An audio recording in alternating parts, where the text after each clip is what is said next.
Hey gang, this is a bit of a Christmas bonus for you. As we are all winding down for Christmas, I thought I would share an extra podcast talking about the 20 best tools that I have experimented and now use on a daily basis to help me run my business more effectively. Accelerate your agency's profitable growth with tools, tips, and value-added interviews with your host, agency owner and coach, Rob de Costa. So as I say, I wasn't planning on doing this podcast, but I thought it would be a good way to end the year as you guys are all winding down by sharing with you the best 20 tools that I have used this year. Now, we're all striving to get more efficient and use our most valuable asset, our time, in the most effective way. And we need to achieve this by being as productive as possible whilst focusing on the things that will actually move our agency forward. And all the other stuff can be a distraction, so we either need to ditch it, delegate it, or automate it. Now, when I'm working with my clients, I always talk about the 4Ds, which you may have heard of, the concept of when you have a task, you start off by asking yourself, do I really need to do this task, or can I actually ditch it and just not do it at all? And if the answer to that is no, I can't ditch it, then the next question should be, can I delegate it to somebody? So that might be a member of your team, or a virtual assistant, or a freelancer, or whoever. But again, if the answer is no, the next question is, can I defer it? So can I do it at a later date? Is it something that's important to do, but I don't have to do it right now? And if the answer to that is still no, then I have to do it. However, I've added a fifth element to that, which sadly doesn't start with a D, so it kind of spoils the 4D concept. But the fifth element is, can I automate it? And that's what this blog is all about, really, is some of the tools that I've used this year to help automate some of my business. Now, trust me, I have spent ages and wasted lots of time and followed the promised land and the shiny new object. And for every one tool I'm mentioning here, I've probably tried 4 or 5 other tools, and that they promise a lot and didn't deliver much. And of course, I've also spent / wasted money trying those tools out. So I want to help you avoid that by telling you about the 20 tools that really have helped me. Now, attached to this podcast is a downloadable cheat sheet that you can use that lists my top 15 favorite tools out of the 20 I'm going to share with you today. You can grab a copy of this by going to www.decostacoaching.co.uk/downloads/1. So I broadly put these into categories to kind of help link them together. So the first category I want to talk about is broadcast tools. So as you will know, obviously, I do my broadcasts on my podcasts, but I also have a bunch of online content that I use as part of the Agency Accelerator program. And I've been running more and more webinars and also some Facebook Lives in 2019. So here are the tools that have helped me get more slick in my online broadcasting. So the first tool I want to talk about is LiveWebinar. Now, I actually purchased this through AppSumo, and I'll mention AppSumo later. But LiveWebinar is a really good tool for doing live webinars, not surprisingly. Now, I've spent ages trying different webinar tools and broadcasting tools, and I've settled upon this partly because of its cost. It was really cost effective, but also because it's a fairly new tool. Its new functionality is growing every day. So for example, since I started using it, they've already introduced an evergreen function, which means once you've run a live webinar, you can then broadcast that for people to watch anytime they want. So it's not live, it's evergreen basically. Now, I predominantly use LiveWebinar for my Agency Accelerator program. So that means every week, all the people come on the call, we can see each other, I can share documents with them, I can hand over to them, they can ask questions, they can put in the chat, I can use a whiteboard and so on. So it's got the typical functionality that you might find in other products as well. And I find it really, really useful. Now, I also want to give a mention to Be Live, that's be.live, which is a great tool if you want to do broadcasts live on Facebook or on YouTube. So that enables you to do some really great things like put subtitles, share content like PowerPoint slides, have a guest on there and interview them so you can be in 2 different locations. So that's another really great tool as well. Now, the next tool I want to mention is Loom, and I think Loom is probably my favorite tool. This is saving me so much time. Now, I don't know about you, but in my job, I have lots of clients sending me emails, asking me questions, asking me to review documents. The members of my Agency Accelerator program also asking me questions. So instead of having to spend ages typing an email response to them, I now simply start Loom, and I have the email in front of me. And Loom basically gives you the ability to record your screen, plus put a little picture of yourself on there as well.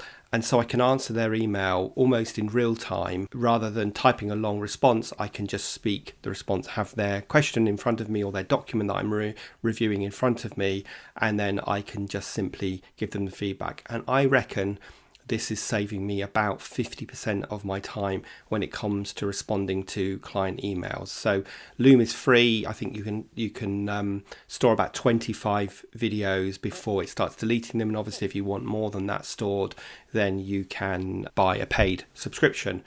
Now, you'll see a lot of people use Loom when they're doing product reviews because, again, they can have the product running in front of them plus a little window with a circle with their face in so that you can create engagements with your audience. But I'm using it in order to respond to client emails and just really speed that process up. Now, I can't talk about broadcasting without talking about video hosting.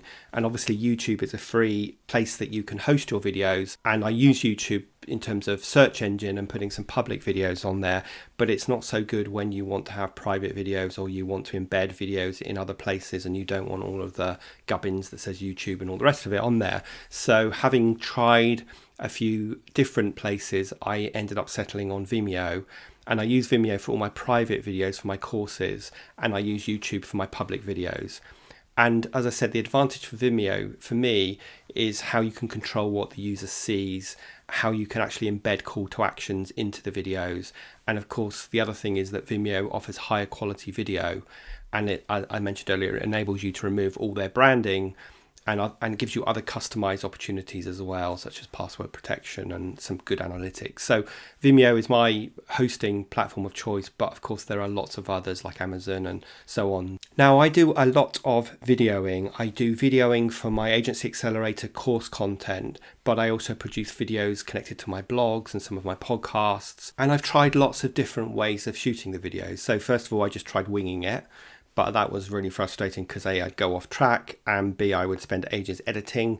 So then I started just creating little bullet point notes for me and putting that just beneath the camera. And that's all worked better. But I found that my eye level was often drifting from the camera, so I wasn't engaging with my audience as much. And I spent a lot of time editing because I had to get rid of all the ums and ahs, the hesitations, the let me do it again kind of takes. So in the end, I decided to try an auto cue. I have actually tried an auto cue many, many years ago, and I really struggled with it. I had a big appreciation for newsreaders because I realised how natural they make it sound. And yet when you're reading from an auto cue, it ends up sounding like you're reading and you can see your eye movement and all the rest of it.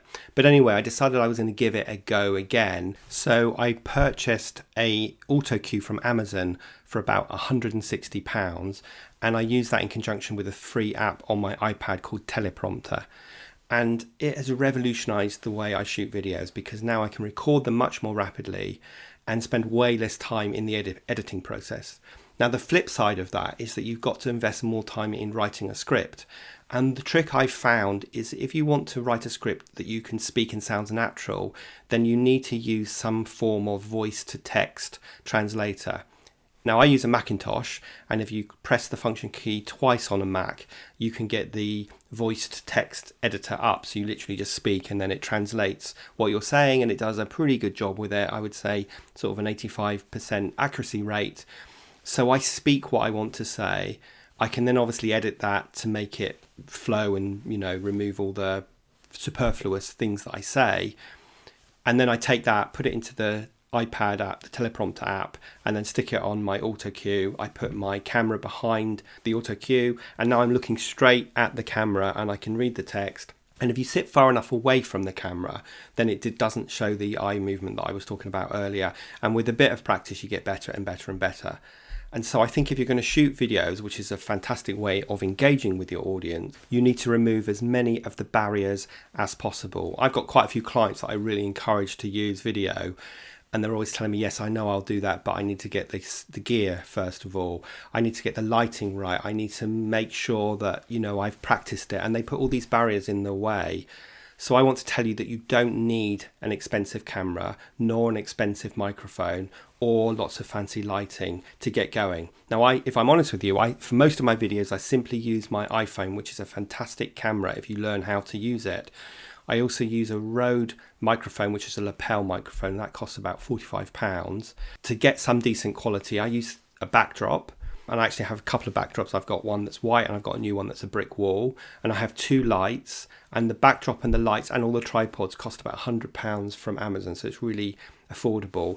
And most recently I bought a circular light, and I also bought a really decent quality webcam, and I use that when I'm doing my group coaching sessions in the Agency Accelerator, or I want to record a quick video that I'm going to upload to Facebook or some other social media platform. But when I'm doing more formal videos for my content, then I will use the lighting and the backdrop. So don't let yourself put barriers in the way. Try the auto cue approach. Even if you just try the app first of all, that's a good starting point, and see if it works for you. And then you can then go and invest in the auto cue. Okay, so that's the broadcasting tools. Let's move on to talk about some design and layout tools, because when we're putting content online, onto our website, into social media, or even on printed materials, we want to make sure that everything looks as professional as possible, yet we don't want to have to keep spending tons of money outsourcing to a designer. And so here are a few of my favorite tools to solve this problem, and I'm sure you've probably heard of these. So the first one I use is Canva, Canva, which I'm sure you will have heard of, and I use a free version of this. And this is really great for creating social media images, creating ebook covers, and other sorts of graphics that you might need on your website. It's really simple to use. It's very drag and drop and intuitive, and it saves me tons of time, especially when you start with one of their pre-designed templates, and their pre-decided sort of sizes for Facebook images or Instagram or whatever. And it's really easy to change those images and then export them as JPEGs, as PNGs, or as PDFs, so that you can use them wherever, and you can also save them as templates so you can reuse them in the future. The next tool I use is a thing called Designrr. That's Designrr. And again, you'll see the link to these guys in the show notes. And I use a lifetime pro version, so it's no recurring monthly fees, and that cost me about £90. So again, it's for a couple of things that Designrr does, it's worth the money.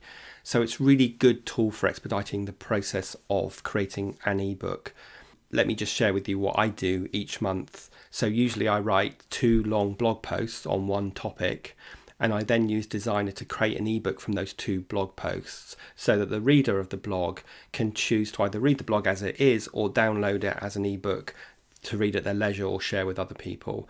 And Designrr makes this really easy to do. You literally create a new project, and then you type the URL of the blog in, pick a template, and it imports the blog into that template. And it creates a rough design, which you then need to go and edit to finesse, to put headers and footers in, to change colours and all the rest of it.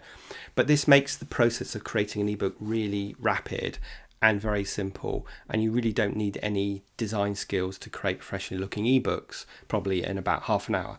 I mean, to be honest, if you can use Microsoft Word or Google Docs, then you can use Designrr. And the other thing that I really like about Designrr is that I can create 3D book covers, which I use on my website to promote the ebooks, and I can also merge 2 different PDFs together. I can import from a Word doc, from a URL, or from another PDF. So there's lots of flexibility in that.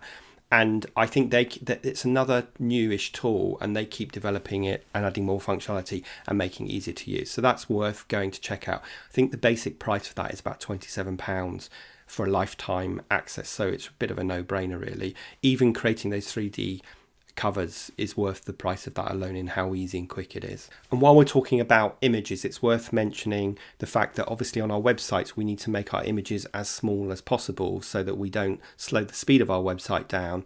So I use a website called TinyJpg, so that's just tinyjpg.com, and that is just a simple way of dragging an image in or pointing to an image, and it will compress it to make it as small as possible, so that when you put it on your website you are not slowing the speed down because you've got a big JPEG on there.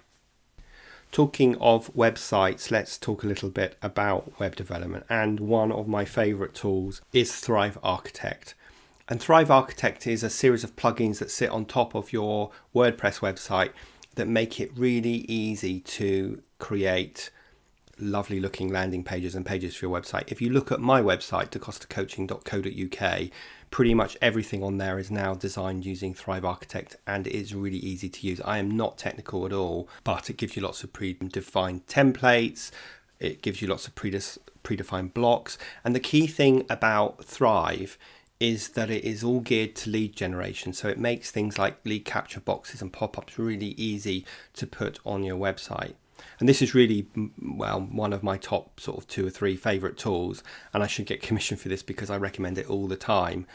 And so if you build a WordPress website and you want to easily make changes to the site yourself, then Thrive Architect is a great tool to use. I am still amazed in this day and age that some of my clients get their websites developed and designed by an external web designer, which is fair enough, of course, that's a WordPress site, but then they're still beholden to some extent to that company if they want to make changes besides minor ones. And that shouldn't be the way it is in this day and age. So now I appreciate some of you are web design companies and you might not appreciate me saying that, but you'll probably agree that it is true. The other thing I really like about Thrive is its price. It really is a low-cost product in its category. So you can either buy the plugins individually or you can buy a membership, which I have, and that cost me $19 a month. So that is definitely worth using. So that's about £175 a year. And that gives you access to all of the plugins. So that would be the designer, but things like the leads, Ovation to create and capture client testimonials, Automatum to create scarcity and countdown timers, and so on. And the advantage of the membership is that you get all the upgrades for free and you also get really good customer support. And this is a fraction of the price compared to a lot of other software companies. So let's move on to the next category. I've just kind of called this broadly external communications. So this is everything that you do to communicate externally with your clients. So there is a few tools that I want to mention here. So the key one for me is ConvertKit, and ConvertKit is my email marketing automation tool. Now, over the years, I've tried a whole number of them, from MailChimp to MadMimi and ActiveCampaign. But in the end, I settled on ConvertKit because its functionality meets my needs. It doesn't have a huge range of functionality that you end up paying a lot more for. So consequently, it is more cost effective and it's really easy to set up automations. And if you think about an automation as a sales funnel, then you can create automations which say if the user's done this or tagged with this, then do that. And it's easy to create email sequences as well as broadcasts. And the other thing I really like about ConvertKit is that it integrates really well with Thrive Architect, Teachable, which is my online learning platform, and other tools that I use. And ConvertKit costs about £380 a year. Another tool that I found this year that's interesting is a thing called DuxSoup. Now, DuxSoup is a rubbish name, but that's DuxSoup. And it's a free tool that helps you do some LinkedIn outreach with some automation. You have to be careful with this because I'm not encouraging anybody to spam people, but you can do searches on LinkedIn, find a specific type of audience, and then say send out automated connection requests that you can personalize to that audience. So if I was targeting PR companies, I could send a very specific message to those people in PR companies. And it also enables you to then send some personalized messages to your first connection. So I might want to tell them about a new blog that I think will be useful for them. Be careful here because I'm not encouraging anyone to be spamming anybody, but it is a useful tool. It's free for the basic tool and it's a Chrome extension. So it is those people to upgrade to Sales Navigator when you're using DuxSoup because it enables you to drill down really specifically when you're doing searches and create lists and tag contacts and so on. And talking of LinkedIn, another really useful tool is a tool called RocketReach. That's RocketReach.co. This is a free tool, and if you're trying to find more contact details for a LinkedIn contact but they have no email or phone number in their LinkedIn profile, then RocketReach helps you find that information. So you can just type in the URL of the LinkedIn profile and it will try and find the contact information for that contact. And continuing on the theme of trying to find contact email addresses, my next go-to tool for that is hunter.io. And, you know, if you're trying to find the contact details of someone, you can waste loads of time searching the internet. But start with something like hunter.io because it lets you find email addresses in seconds. So you simply type in the domain name of the person that you want to find. So, for example, costacoaching.co.uk, and then it will identify all the contacts that work for that organization. And with the free version, you get 50 searches a month, which should be more than enough because that shouldn't necessarily be something that you are doing all the time. Now, a couple of other tools that are worth mentioning here. So one that is really well known is Buffer. And Buffer is a way of scheduling all your social media posts. And I use this really religiously with my VA. So we try to work, our goal is to get to 3 months ahead, but at the moment we're about a month ahead. So we try to work a month ahead. That means scheduling all of the social media posts that I'm going to post on LinkedIn and Twitter and Facebook and Instagram if you use it. Schedule them in advance and say when you want them published, where you want them published, and Buffer manages all of that for you. I use a paid version, but there is a free version of that as well. So that's definitely worth looking into. And another tool that I thought was worth mentioning to do with broadcasts is a free tool called DripScripts. So that's DRIP scripts. And DripScripts basically gives you a series of email sequences for different scenarios. So if you were setting up your ConvertKit, your email automation, and you weren't sure what to write to those people, go to DripScripts and click on the new subscriber, and it will give you a series of sort of 5 or 6 emails that you can tailor and use to your own purposes. If it was someone registering for a webinar, you can get that sequence of emails. If it was someone buying a new product, you can get that sequence of emails. So it is a good tool, and it gives you at least an idea. It's quite American, so if you don't want that style, you'll need to edit them, but at least gives you an idea of the type of emails that you can write, and that is a really good way of jump starting that process. Okay, so that's enough on broadcast tools. Let's move on to some of my favorite planning and organizational tools. Some of these are obvious that you will all use. So for example, one of the key tools I use is Google Drive, and I'm pretty much using this as my central repository now. And it's free to use, I think, up to 5 gigabytes of storage, and then you pay if you want more. And as I said, I'm slowly moving all of my client work from my own drive into Google because it has the huge advantage of being able to share docs really easily. And depending on what you want the other user to do, you can set permissions for them to edit or just view the documents. And it's really great, and you can keep all sorts of documents in there, from Word type documents to Excel to videos to images, design, drawings, and all the rest of it. And of course you can access those documents anywhere, which is super useful, and that's why I use it. So Google Drive is an obvious choice, but it's a great one. Now, I've tried all sorts of productivity tools, to-do list type tools, and in the end I usually use just a note or a Word doc on my computer. But this year I started using a tool called Marvin. So this is another silly name. It's called Amazing Marvin. And again, I bought this from AppSumo. Now, as you all know, I'm a big proponent of getting super organized. And if you've read my previous content, you'll know that I'm a fan of morning and evening rituals, thanks to Michael Hyatt's Free to Focus book. And in that process of trying to be organized, like I said, I've tried lots of different tools. So this year I tried a free year-long membership of Amazing Marvin, which I got for free via the AppSumo website. I'm not sure that it's still there, but basically it's a task and to-do list manager. It integrates with my calendar, so it's really easy for me to sync those and create my daily and weekly to-do lists and cross them off. Now, you know that I am a big fan of actually literally physically crossing things off and seeing your to-do list getting smaller rather than just adding more to it. And it has some good functionality in terms of shifting things around and all the rest of it. And I appreciate that everybody has their own ways of doing this, but it's worth having a look at because the tool works well for me. And once my year's membership is up, I will continue using Marvin after that, which is obviously what they wanted me to do. The next productivity tool I want to talk about is Toby. And Toby is a Chrome extension, and this is a big game changer for me. So let's just paint this picture.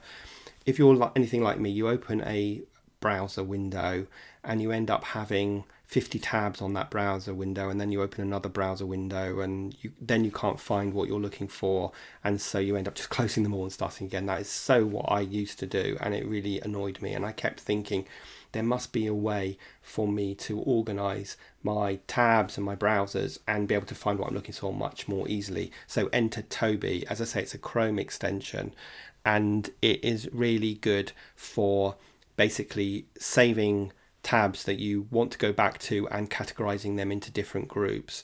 So basically enables you to create a library of all the tabs that you use frequently, and as I say, put them in different categories, so that when I open my Chrome browser, the first thing I see now is this library of tabs, and then I just need to click on one of them to open the particular tab. So it stops me having hundreds of tabs open, and it certainly helps me find things that I'm looking for much more quickly.